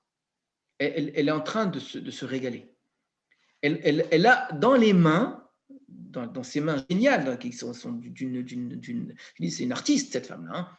Elle a dans les mains l'homme qui l'a poursuivi. Elle a dans les mains l'homme qui représente ce Dieu qui ne veut pas d'elle, d'accord? Et elle va en faire une marionnette. Vous savez que comme ces poupées vaudou dans lesquelles on met des aiguilles. Shaoul, c'est exactement ça. Avec gentillesse, avec bonté, avec l'image qu'elle donne d'elle-même, en lui faisant comprendre je suis la bonne et je suis la gentille, elle arrive à l'amener ce à quoi elle a envie qu'il aille, c'est-à-dire à la mort. Vous allez dire, mais comment est-ce qu'elle l'amène à la mort? Elle a juste annoncé la mort. Ben, tout simplement. Parce qu'elle connaît Shaoul. Shaoul est un homme courageux, est un homme qui aime son peuple et qui veut défendre son peuple. Alors physiquement, il ne peut plus se battre, il ne peut plus se battre. Par contre, s'il peut se battre, écoutez bien ce que je vais vous dire, hein, c'est tragique. S'il peut se battre et que c'est la guerre, et que la guerre est en train de très mal se passer, mais ça, tout le monde le savait déjà depuis la veille, on n'a pas besoin d'être la décromancienne pour le savoir, d'accord? Que le rapport de force n'était pas du tout à l'avantage de Shaoul, d'accord? Et qu'on est en situation terrible où on est sur le front et ça tire de partout. Et quand vous allez lire la suite de l'histoire, relisez-la maintenant avec ce que je suis en train de vous dire. Ça tire de partout. Et vous voulez défendre le peuple d'Israël que vous aimez de tout votre cœur. Et Shaoul n'a jamais, jamais abandonné son peuple. Rappelez-vous, quand il était à deux doigts d'attraper ce qu'il considérait comme étant son pire ennemi, il était fou de ça. Il a été prêt à abandonner sa poursuite de David pour aller défendre Israël. Regardez jusqu'où ça va. Et c'est exceptionnel, cela. Et bien, imaginez-vous, vous êtes sur le front, la situation était, ça tire de partout. Qui vous allez mettre en première ligne et que vous savez obligatoirement qu'ils n'auront aucune chance de s'en sortir? Qui vous allez mettre en première ligne? Mais si vous savez, parce qu'on vous l'a annoncé par prophétie, que vous allez mourir et que vos enfants vont mourir, vous allez vous mettre en première ligne. Et étant donné que vous savez que vous êtes de toute façon voué à mourir, vous n'allez pas vraiment vous protéger. Vous allez faire des choses qui vont tout faire pour sauver les autres, mais qui vont vous mettre énormément en danger et qui vont mettre à découvert. Bien, à mon avis, c'est exactement ce qui s'est passé. En disant à Shaoul, tu vas mourir, en lui faisant comprendre qu'il va mourir, en lui faisant comprendre que Dieu ne veut pas de lui, que Dieu l'a abandonné, etc., eh bien, elle est en train de jeter Shaoul, tout simplement lui et ses enfants. C'est extraordinaire. Shaoul l'a poursuivi toute sa vie, elle et toutes ses comparses, d'accord? Il en a tué un grand nombre. Eh bien, elle se venge, elle le tue vraiment, lui et ses enfants. Elle le tue lui et ses enfants. Et elle le fait de manière extraordinaire en faisant croire que c'est Hachem lui-même qui a voulu cela, que c'était pour les punir, etc. Alors, en préparant ce texte, je n'ai pas eu le temps. Peut-être que je vais y aller rapidement, un petit moment. On va essayer de faire ça très vite, excusez-moi. Un passouk dans Divrei Hayamim. Divrei Hayamim, je l'ai déjà très souvent cité, c'est ce livre qui reprend toutes les chroniques, une sorte de résumé de l'ensemble du Tanakh.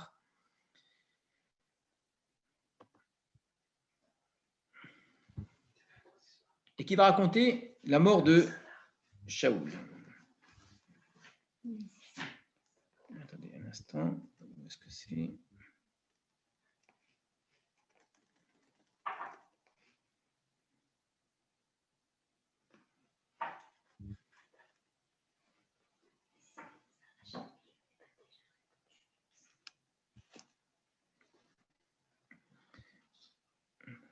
je ne l'ai pas ici, excusez-moi. Bon, tant pis. Bon, c'est très dommage de vous faire perdre votre temps.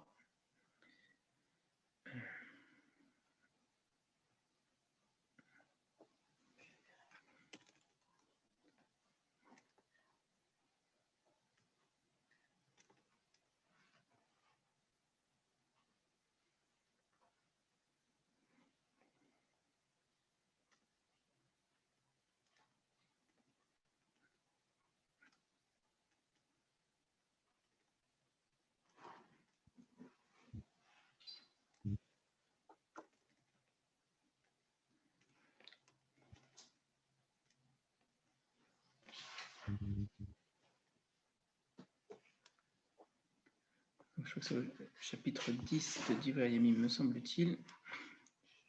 Encore un dernier essai, si j'y arrive.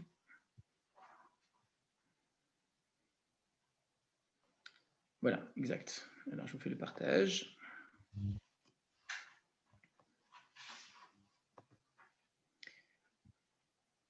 Le texte ressemble beaucoup à celui du Sefer Shmuel qu'on n'a pas encore lu, qui va être celui de la guerre.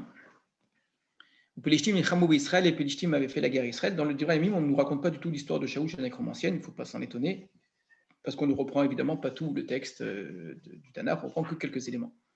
Donc on nous raconte cette guerre, je vous le lis en français. Cependant, les Philistins livraient bataille aux Israélites, ceux-ci s'enfuirent devant eux et laissèrent les morts sur la montagne de Gilboa. Les Philistins atteignirent Shaoul et ses fils et tuèrent Jonathan, Avinadab et Malkishua, fils de Shaoul. L'attaque s'acharna contre Shaoul, il fut surpris par les archers qui lui causèrent de la frayeur.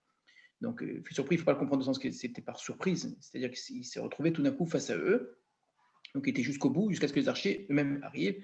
Shaoul dit alors à son écuyer, tire ton épée et me transperce, donc il ne veut pas que les Pélishtim le tuent, ses fils sont déjà morts, il a demandé à ce que son écuyer le tue en fait, et son écuyer va refuser de le tuer, donc il va se jeter sur cette épée-là. Là encore, si Shaoul sait qu'il doit mourir, il préfère mourir comme ça, alors qu'en fait, si ça se trouve, il a peut-être encore une chance de s'en sortir.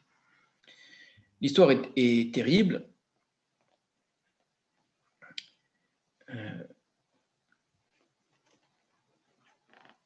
Donc l'écuyer de Shaoul, le voyant mort, se jeta lui aussi sur son épée et mourut. Ainsi périrent Shaoul et ses 3 fils, et tous les gens de sa maison mourirent ensemble. Les Israélites qui étaient dans la vallée, voyant que leurs frères avaient lâché pied et que Shaoul et ses fils étaient morts, abandonnèrent leur ville et se sauvèrent. Les Philistins y pénétrèrent et s'y établirent. Le lendemain, les Philistins vinrent dépouiller les cadavres. Ils trouvèrent ceux de Shaoul et de ses fils gisant sur le mont Gilboa. Ils le dépouillèrent, lui tranchèrent la tête, lui enlevèrent ses armes, qu'ils envoyèrent dans le pays des Philistins, etc. Donc on nous raconte toute cette histoire-là. Et on conclut, ce qu'on n'a pas dans Sefer Shmuel. Vayamot Shaoul, et Shaoul est mort. Bema'alo asher ma'al bashem. Bema'alo, c'est-à-dire à cause de sa rébellion, son infidélité, on traduit ici, qu'il avait faite contre Hachem. Quelle est cette rébellion? Shmuel nous a dit parce que Shmuel a parlé, il a dit parce que tu n'as pas accompli la vengeance contre les Amalek, contre Amalek, d'accord?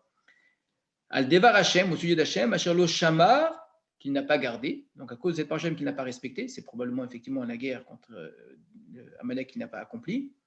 Vegam, et aussi l'ishol ba'ov lidrosh, parce qu'il est allé consulter le Hov. Velo darash b'Hachem, sans avoir consulté Hachem. Ba'imiteu, et Hachem l'a mis à mort. Qu'est-ce qui est écrit ici?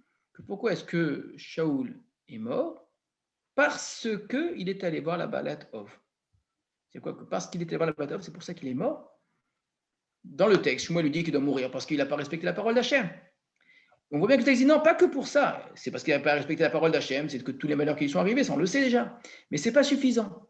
C'est qu'au moment où Hachem n'a pas voulu lui répondre, il est parti voir la Baalat Hov, et ça a scellé sa mort. Donc c'est le fait d'être allé chez la Baalat Hov qui entraîne sa mort. Comment est-ce qu'on peut comprendre que le fait d'aller voir la Baalat Hov? On peut comprendre effectivement, c'est une punition, comme le dit Ramban, parce qu'il a transgressé un interdit. Mais ça rentre tellement pas dans le texte. Dans le texte, il écrit clairement qu'il est mort. Shmuel le lui dit. Shmuel lui dit parce que tu n'as pas accompli ma colère contre Amalek. Il aurait dû lui dire, et parce que tu m'as fait revenir, et tu n'aurais pas dû me faire revenir. Au lieu de dire, la Mahir Gastani, pourquoi est-ce que tu m'as dérangé? Il aurait dû dire, mais pourquoi tu as transgressé la parole d'Hachem en faisant appel à la Balatov? C'est une des questions de la Kedat Yitzhak sur ce texte-là. Pourquoi Shmuel ne reproche pas à Shaoul d'utiliser ce moyen-là, qui est un moyen interdit? Il lui reproche Amalek, mais ce qu'il est en train de faire aussi, c'est très grave. C'est une abomination dans la Torah. Et Shmuel ne lui reproche pas ça. Mais pourquoi tu m'as dérangé? C'est très bizarre. Ce Shmuel comme ça, irascible. Et qui ne reproche pas ce qu'il faudrait reprocher. Or, nous dit le texte, c'est le fait d'avoir interrogé la Balatov qui le mène à la mort. D'après mon interprétation, c'est tout à fait vrai. C'est ça qui le mène à la mort, parce que c'est celle qui le tue en vérité.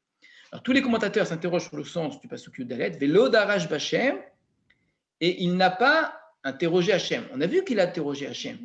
Qu'est-ce que c'est qu'il n'a pas interrogé Hachem? Dans ce sens-là qu'il n'a pas tenu compte d'Hachem. Il a interrogé, Hachem n'a pas répondu. Si Hachem n'a pas répondu, c'est qu'il n'y a rien à te répondre, point, stop. L'Odarash Bachem dans le sens que tu ne demandes que Hachem et à rien d'autre. J'ai pas eu ce que je voulais chez Dieu, j'ai demandé quelqu'un d'autre. Ça ne s'appelle pas être Doresh Bachem. Ça ne s'appelle pas être Doresh Bachem. Rappelez-vous ce que dit le Rambam. Quelqu'un, ou le Ibn Ezra également, quelqu'un qui croit que ces choses-là sont vraies, il n'est pas tamim. Je crois en Dieu, je crois dans les Nevi'im, mais je crois que les autres choses aussi sont vraies. Alors, je fais pas appel à eux parce que c'est assourd, mais c'est vrai quand même. Tu considères qu'il y a autre chose qu'Hachem qui peut. Alors, c'est pas autre chose, Hachem qui a voulu, évidemment, toutes les explications qu'on connaît. Pour le Rambam, c'est clair que ça s'appelle être l'Odoresh Bachem. C'est pas Hachem que tu recherches. Tu prends Hachem comme étant un moyen de divination, mais tu n'as jamais recherché Akadosh Baruch Hu. Donc, croire en Hachem, d'être Doresh Bachem, ça veut dire soit Hachem me répond, et dans ce cas-là, Hachem me répond, soit il n'y a rien, c'est vide, c'est néant. Donc, une fois que j'ai interrogé Hachem, j'ai interrogé les Urim, j'ai interrogé les. Et c'est amusant, on n'est pas habitué d'ailleurs à cette série-là, très très étonnant. Et interroger les prophètes, interroger les Urim, interroger les rêveurs, etc. Et ensuite, j'interroge, comme si c'était autant d'experts différents. Bon, cette spécialité n'est pas marché. Tu crois que quoi? Que le bon Dieu, c'est une forme c'est un appareil, un ordinateur où tu tapes et tu vas voir la réponse. C'est ridicule. Même au moment où tu as interrogé Hachem, tu n'interrogeais pas Hachem en vérité. Tu étais dans une sorte de magie. Rappelez-vous, c'est exactement ce que Shmuel lui avait dit quand il n'avait pas fait la guerre contre Amalek, en pensant bien faire au nom de Dieu. Ton au nom de Dieu à toi ne vaut rien. C'est pas au nom de Dieu ce que tu fais. Quand tu fais les choses au nom de Dieu, tu es en train de faire de la sorcellerie. C'était exactement les mots de Shmuel. Qui avait notre fille Mafza, qui Khatat Kesemeri avait notre fille Mafza. Le fait de se rebeller contre Dieu, de ne pas faire la parole d'Hachem, c'est assimilable à Khatat Kesem, à de la magie. Et le fait d'en faire plus, de faire plus que ce que Dieu t'a demandé au nom de Dieu, c'est Aven ou Trafim, c'est comme des téraphim, c'est de la sorcellerie. Et pourquoi c'est de la sorcellerie si j'en fais plus? Parce que tu crois que tu peux manipuler Dieu, tu crois que Dieu est à ton service, tu crois que tu peux faire ce que tu veux de lui, qu'il est là, qu'il t'apporte une connaissance, c'est ridicule. La parole d'Hachem, c'est la parole d'Hachem. Ce qu'il te dit, c'est exactement ce qu'il te dit, ni plus ni moins. On ne joue pas avec la parole de Dieu. J'y crois, elle m'arrange bien, mais en même temps, je crois en autre chose, etc. Donc, encore une fois, ce n'est pas suffisamment explicite, ce n'est pas une preuve absolue, certainement pas. Mais c'est quand même assez incroyable de voir que dans le Sefer d'Ivrei Yamim, quand on parle de cette mort de Shaoul, on fasse dépendamment de Shaoul, effectivement, du fait qu'il n'ait pas accompli la parole de Dieu, mais regardez comment c'est à peine dit, hein. On n'est même pas rentré à Asher, al devar Hashem, Asher lo shamar. La parole d'Hachem qu'il n'a pas gardée, on suppose probablement que ça veut dire qu'il n'a pas fait la guerre contre Amalek, d'accord? Et pourtant, on ne précise pas ici. Vega mishol ba'ov lidrosh. Par contre, qui est demandé au ov lidrosh, velo darash b'Hachem ba'imitéou. Et donc, Hachem l'a mise à mort en étant doresh. Donc, je ne peux pas vous affirmer que c'est vraiment le sens du passage. Ce que j'essaie de faire, en tout cas, c'est de défendre l'opinion qui est minoritaire, il faut le savoir, largement minoritaire, qui considère que tout cela, toutes les histoires de sorcellerie, c'est des choses qui sont totalement fausses et absolument fausses. La question qui se posait, c'est comment faire entrer les choses dans le texte.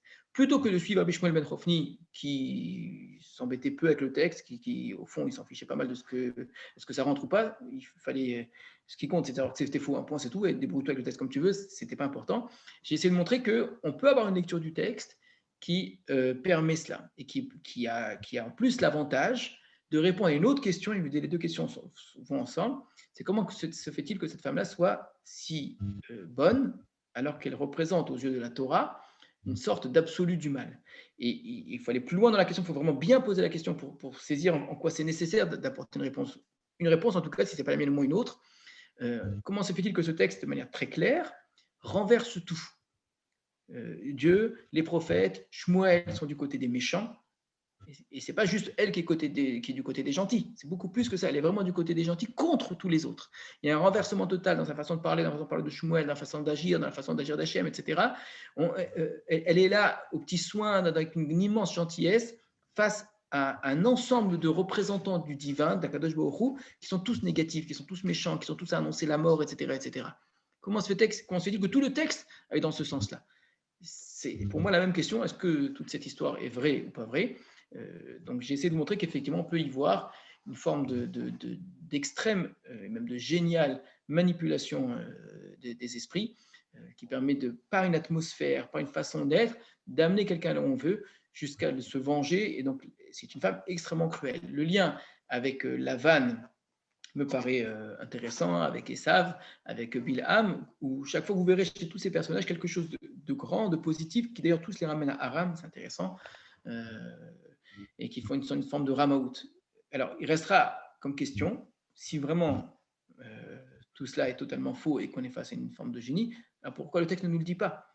Pourquoi il faut aller rechercher dans le texte et vérifier que Shmuel est mort et qu'il est tombé mélo-comato du haut de sa hauteur et qu'en fait, elle savait très bien que c'était Shaoul obligatoirement parce que, etc. Pourquoi ça fonctionne comme une sorte de jeu dans le texte avec le lecteur où ce n'est même pas comme dans un roman policier où à la fin, l'auteur vous dit quand même la chose qu'il fallait comprendre depuis le départ et qui était déjà cachée dans le texte.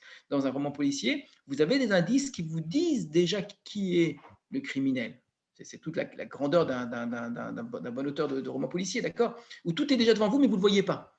Et quand vous arrivez à la fin du livre, vous vous rendez compte qu'en fait, les éléments étaient déjà dans le texte, des éléments pour vous tromper, exprès pour vous cacher, et des éléments pour vous dire qui était le criminel, mais ça ne se voit pas. Mais à la fin, vous avez la réponse. Ici, pourquoi on n'a pas la réponse? Alors, on pourrait dire la réponse est dans le livre Yamim. Clairement, il est mort à cause de ça, donc on va réinterpréter. Mais pourquoi ce n'est pas clair? Pourquoi le texte ne dit pas clairement? Tout ça, c'est totalement faux. Il ne faut pas croire dans des choses pareilles. La Torah dit que c'est assourd, et en plus, parce que c'est complètement absurde. Au contraire, on l'a suffisamment montré, la manière dont le texte est écrit, dans une première lecture, même dans une lecture approfondie, c'est un texte qui semble illustrer le fait que ce soit totalement vrai et donc donner du crédit à cela. Donc c'est quand même assez étonnant. Si tout ce que je vous ai dit est juste, il y a une question qui est très dure contre tout ce que je vous ai dit, alors d'accord, c'est du sous-entendu, c'est du caché, mais alors pourquoi ne pas dire les choses clairement? Pourquoi ne pas affirmer les choses clairement? Alors j'ai une réponse, je ne peux pas peut-être la développer complètement, je ne sais pas ce qu'elle vaut non plus absolument. Je vais essayer juste d'apporter quelques éléments sans peut-être aller jusqu'au bout. Une question générale qui en vérité n'est pas particulière à ce texte-là. Une question très générale laquelle le Rambam accorde énormément d'importance. C'est vrai pour le Tanakh, c'est vrai pour les Midrashim aussi. Est-ce qu'on est prêt à admettre qu'un enseignement transmette quelque chose et cache autre chose? Ce que je vous dis, c'est la base en vérité de toute la pensée kabbalistique, mystique, justement à l'encontre de tout ce que je suis en train de vous dire, qui vous affirme à tout point, dans tout mot, dans toute lettre et même dans toute petite pointe de lettre, qu'il y a des choses qui sont dites clairement, des choses qui sont cachées. Mais si elles sont cachées, pourquoi tu ne les as pas dites? D'accord? C'est l'idée d'une pensée, ce qu'on appelle une pensée ésotérique. Mais d'habitude, on associe l'ésotérisme à la mystique, à ce qui est l'irrationnel. Et là, je suis en train de vous supposer qu'il existe un ésotérisme rationaliste, à l'inverse. Que la pensée niglée, visible, c'est une pensée mystique, qui croit dans de la magie, etc. Alors c'est totalement faux. Et la pensée cachée, c'est une pensée rationaliste. C'est exactement l'opinion du Rambam, par exemple, qui pour lui, il y a une pensée ésotérique, une pensée cachée de la Torah qui passe par les Midrashim, où les vérités les plus profondes ne sont pas dites. On ne dit pas la vérité, clairement. On joue avec la vérité, mais en même temps, on laisse la possibilité juste à une élite de comprendre. Donc, j'avance un petit peu par rapport à ce que je vous ai dit. Ça voudrait dire, pourquoi la Torah, si elle pense, le texte, si vraiment pense que tout ça c'est faux, alors pourquoi est-ce qu'il ne dit pas que c'est faux? Parce qu'il ne veut pas que tout le monde sache que c'est faux. Ça voudrait dire qu'il laisse la possibilité à la masse de continuer à croire à ces choses-là. Mais il permet à l'élite de comprendre qu'en fait, non, c'est totalement faux. Alors, c'est bizarre parce qu'on serait habitué peut-être à dire le contraire, d'accord? Et on voit mal à quoi ça arrive. Alors, quelle serait la raison de cette façon d'agir? Alors, je dis c'est intéressant parce que ça permet de lire tout le Tanakh et pas simplement ce texte-là, et beaucoup d'autres textes où il faut faire attention à ce qu'on appelle pshat. Pshat, ça ne veut jamais dire quelque chose qui est explicite. Pshat, c'est qu'est-ce que veut dire le texte vraiment sans faire appel à des éléments extérieurs. Mais parfois, dans le pshat, il y a des choses qui sont explicites, des choses qui sont implicites, mais qui sont aussi pshat. Il existe un implicite du pshat qui peut être d'ordre philosophique, qui peut être d'ordre d'une sorte de vérité cachée, de choses qui sont réservées juste à ceux qui travailleraient très difficilement. Pourquoi? Alors, un exemple, je vous dis, je ne peux pas aller jusqu'au bout de ma pensée, mais un petit exemple peut-être, c'est que si véritablement le texte clairement affichait la couleur en disant tout ça est totalement faux, et d'ailleurs ça a toujours été faux, et quand la Torah vous dit que c'était faux, vous avez dit que c'était interdit, c'est parce que c'est faux. Si on avait eu le langage qui était celui du Ben Ezra, tout ça c'est sheker, c'est kazav, le langage du Rabbi Shmuel ibn Chofni qui dit que là où une idée s'oppose à la raison, c'est la raison qui prime. Si on avait eu ce genre de langage, non mais c'est n'importe quoi, et Shaoul il est parti, et il s'est fait avoir comme un imbécile, et cette femme elle est très rusée, etc., etc., etc. Je le pense vraiment, ça peut vous surprendre et vous pouvez très bien ne pas accepter, mais je le pense vraiment que ce texte n'aurait pas été accepté pendant des millénaires. Ça ne serait pas passé. On n'a pas idée à quel point cette façon de penser, elle trouve sa place dans le monde grec un petit peu, dans le monde du Rambam un petit peu, à peine. Et aujourd'hui, peut-être de manière beaucoup plus générale, on entend un discours qui dit mais tout ça c'est totalement faux, c'est du charlatan, etc. Or, la pensée dominante dans le monde entier, qui n'est pas une pensée, on va dire, de type, aujourd'hui on dirait des médecines alternatives, qui était la pensée dominante, la pensée scientifique véritablement de l'époque. On a vraiment cru en ces choses-là comme des vérités absolues, c'était une évidence. Si la Torah dit une chose qui s'oppose radicalement, de manière frontale, avec la pensée dominante, le résultat c'est qu'on ne croit pas en la Torah. On me dit, mais la Torah dit n'importe quoi, parce qu'on n'est pas mûr pour pouvoir comprendre ce qu'elle dit. Ce que je vous dis là a été dit par le Rav Kook pour d'autres textes. Je ne dis pas que le Rav Kook lit notre texte de la même façon, hein, mais il a clairement dit pour la création du monde, etc., avec beaucoup d'autres choses, que la Torah utilise un langage qui peut passer les époques, qui peut passer les générations, qui peut traverser les sociétés. Les vérités de la Torah sont tellement en avance sur leur temps, sur la pensée philosophique, sur la pensée psychologique, sur la pensée, tout ce que vous voulez, tellement en avance, que si la Torah parlait un langage de vérité absolue, même nous aujourd'hui, on ne sait pas à quel point on reste engoncé dans des idées qui sont encore fausses. Et que la Torah qui est vraie possède la vérité profonde. Mais si elle nous l'a dit, c'est tellement opposé à ce qu'on pense qu'on dirait que la Torah dit vraiment n'importe quoi.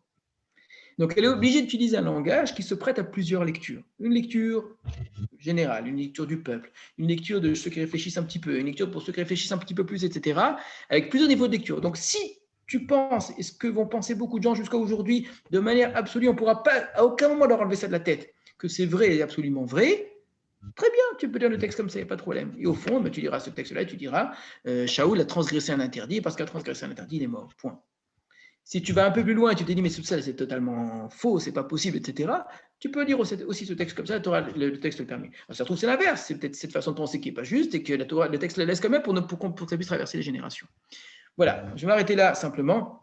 J'ai essayé en tout cas de vous montrer qu'il y a des éléments dans le texte qui prennent un autre sens. Ce n'est pas juste la question de fond, est-ce que c'est vrai ou est-ce que c'est pas vrai. Des éléments clairement dans le texte qui sont des vraies questions du texte, qui ne trouvent leur réponse que si on a une lecture opposée à la croyance dans la sorcellerie. Voilà, c'est un petit peu long, mais je voulais qu'on termine ce sujet-là pour avancer. Est-ce que vous avez des questions ?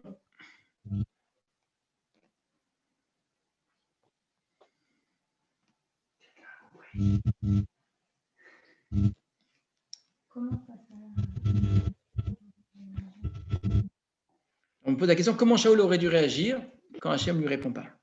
Alors, pour nous préparer à cela, là aussi, ça fait partie d'un autre indice. Ce n'est pas la première fois que Shaoul se retrouve dans cette situation, en vérité. Cette situation où Shaoul n'a pas la réponse qu'il veut au moment où il a besoin, elle est déjà arrivée. Et Shaoul est impatient. Il n'a pas attendu Shmuel quand il fallait l'attendre. Quand il allait en guerre, il a demandé au Cohen de sortir le Urim, et c'est lui qui avait dit, écoute, range-le, on y va. Il dit, attends, il faut demander au Urim. Non, il faut qu'on aille à la guerre. Cette histoire des Urim, les Urim l'avaient déjà désigné lui et son fils, rappelez-vous, à la mort. Donc son fils devait mourir et finalement on avait sauvé. Donc il y avait une sorte de mort qui jusqu'à aujourd'hui, qui pèse sur Jonathan. Et je vous avais dit, à mon avis, c'est ma lecture du texte, Jonathan meurt à cause de ce moment-là. Quand Hachem décide que quelqu'un meurt, il doit mourir. Le peuple d'Israël ne va pas aller contre Dieu. Donc il y avait une condamnation qui planait de toute façon sur Jonathan, et Jonathan savait lui-même, et Shaoul savait, que de toute façon, il allait mourir sans être roi d'Israël, et donc la guerre va effectivement réaliser cela. Ce qu'il faut entendre ici dans Shaoul qui est perdu, Hachem ne veut pas te donner, et ben c'est l'occasion de faire tes chouvas. Tu as fait mal, reconnais ta faute. Il le sait très bien. Tout le monde sait très bien pourquoi est-ce qu'Hachem te répond pas. Hachem te répond pas parce que tu as mal fait. Pourquoi est-ce qu'il ne se jette pas à terre, il pleure pas, il dit pardonne ma faute, j'ai mal fait. J'ai pas fait ce que tu m'as dit. Pourquoi pas une seule fois, vous entendez Shaoul se reprocher qu'il ait exterminé la ville de Nov? Devant David, il a eu des moments extraordinaires de bonté, de vérité. Il a dit pardonne-moi, mon fils, etc.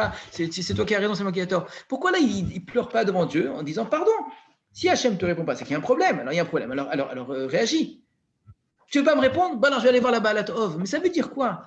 Tu joues le fâché, tu boudes. C'est ridicule. Mais j'ai trop peur. T'as peur. Hachem ne veut pas te parler, c'est qu'il est en colère. Et s'il ne veut toujours pas te parler parce que tu as fauté et que tu lui demandes quand même pardon, eh bien accepte, c'est une forme de punition. Accepte cette punition. Tu ne peux pas refuser cela. Si tu refuses cela, c'est que tu n'acceptes pas ta faute en vérité. Et Shaoul, il le sait très bien cela. Donc Hachem qui refuse de lui répondre, c'est un coup qu'Hachem est en train de lui donner. Accepte ce coup. Ça veut dire que tu as une erreur de ta part. Et si vraiment, tu avais supplié, prié Hachem, et au lieu d'aller faire revenir Shmuel, mais c'est incroyable, au lieu de faire revenir Shmuel, rappelle-toi de ce que Shmuel t'a dit, ça suffit, tu n'as pas besoin de le faire revenir. Qu'est-ce que Shmuel t'a donc appris que tu ne savais pas? Tu as besoin d'avoir une balade off, de faire revenir un mort, pour entendre quelque chose qui est une évidence. Qu'est-ce qu'il t'a dit de plus? Il y a rien d'extraordinaire de ce qu'il dit Shmuel. Hachem t'a pas parlé, en ne te parlant pas, ça veut dire exactement ce que Shmuel t'a dit. Que tu te comportes très mal et que demain tu vas perdre la guerre, c'est une évidence. Alors quoi? Alors fais tes chouvas, n'envoie pas tes enfants à la mort, n'envoie pas tout Israël à la mort. Tu te mets à jeûner, tu te mets à pleurer, tu dis stop, ça suffit, je me suis mal comporté. Et envers toi, Hachem, pour Amalek, et envers David, et envers les Kohanim de Nov que j'ai exterminés. Il a tué 80 Kohanim, leurs femmes et leurs enfants, des centaines de personnes, c'est insupportable. Et il ne dit pas pardon, et il ne regrette pas, il n'abonne pas des corbanotes, ça veut dire quoi? Tu veux quoi? Qu'Akadosh il te parle obligatoirement, Akadosh c'est ton obligé. Je suis le roi, tu dois me répondre. Tu ne me réponds pas, je vais aller voir quelqu'un d'autre. C'est quelque chose d'infantile là-dedans, qui correspond au Shaoul qu'on connaît, qui devient fou, qui perd le minimum de raison. Hachem ne te répond pas parce que tu ne mérites pas qu'il te réponde. Stop, ça suffit. Donc, accepte ça et subis si tu dois subir la punition et fais tes chouvas si ça peut t'amener une géoula, tant mieux. Et si ça ne vient pas, accepte quand même. Voilà. Est-ce que vous auriez d'autres questions? Le Torah Tevet, ça ne veut pas dire forcément que l'histoire est vraie, comme on dit d'un film, c'est l'histoire vraie. Je veux dire, c'est le sens. Vous pouvez reprendre la question? Je dis Torah Temet, la vérité de la Torah. C'est pas forcément le narratif, ce que l'histoire raconte. Comme on dit d'un film, c'est une histoire vraie. Mais ce qui compte, c'est le sens. Je suis d'accord avec vous. Oui. La vérité de la Torah, ce n'est pas ce que j'appelle ici l'explicite. L'explicite, c'est peut-être une façon parfois de cacher certaines idées. C'est pour ça qu'il faut être Doresh. Doresh, c'est le mot de Drash, avec l'autre Darash, Bachem. Ici, on a vu c'est quelque chose qu'on recherche. On va le temps de montrer ça, mais Abraham lui-même, quand Hachem lui a parlé, il n'a pas été suffisamment Doresh la parole d'Hachem, parce qu'il n'a pas compris depuis le début que c'était Sarah qui allait avoir un enfant. Donc, toute l'histoire d'Abraham, c'est apprendre à interpréter la parole de Dieu.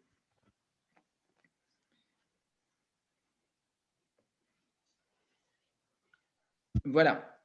Eh bien, alors, à très bientôt, Bezrat Hashem. On continuera au chapitre suivant. On va retrouver David avec. Là, on l'avait laissé chez les Pélishtim, dans un moment très difficile où il doit choisir est-ce qu'il va à la guerre, est-ce qu'il ne va pas à la guerre avec le roi des Pélishtim. Il a dit qu'il irait, c'est sûr. Et oui, mais il a un dilemme terrible. Il va attaquer Israël, il va se retourner contre le roi. La suite au prochain épisode.